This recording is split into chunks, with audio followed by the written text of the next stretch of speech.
Many people may not be aware, but tinnitus is not a disease, it's actually a symptom.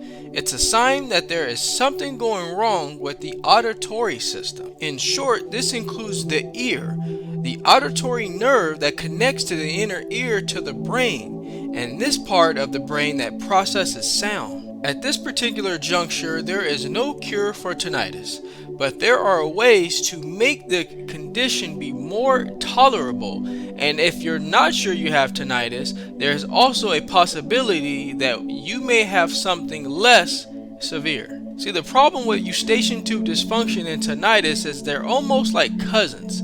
I dealt with this issue for many years, and I had bouts of tinnitus, but it didn't stick around and it wasn't full force.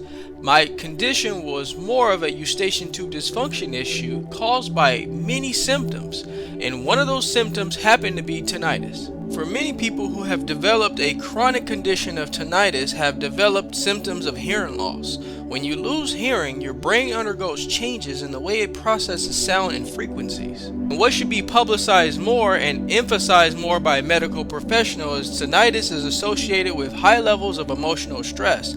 This causes depression, anxiety, and insomnia are not uncommon in people with tinnitus. I should also make note that tinnitus can sometimes be a symptom of a problem with TMJ. If your tinnitus is caused by a severe bout of TMJ, then a dental procedure or realignment of your bite may alleviate this problem. And in my case, when I had bouts of tinnitus, I was extremely fortunate that it wasn't a severe case of tinnitus and I was able to alleviate those symptoms. As what was mentioned before, again, tinnitus is a symptom, not a disease. So if you find yourself dealing with the constant ringing of the ears, you're dealing with depression, anxiety, it's not the end all for you. You can actually recover from having small cases of tinnitus. The purpose of my video and my message is to allow you to realize that this is not the end. You could be dealing with a eustachian tube dysfunction problem that could be causing tinnitus-like symptoms.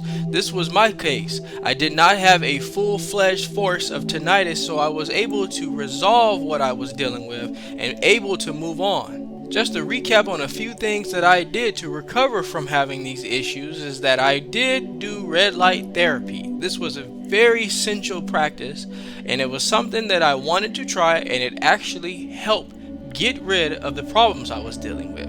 As well as I stayed in touch with my dentist. I kept my teeth clean, got rid of all the cavities, made sure my bite was right, and you want to make sure that you do the same.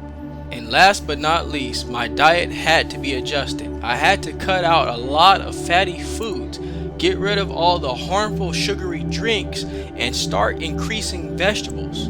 Getting rid of all intake of coffee, even decaf, and making sure to minimize my dairy intake.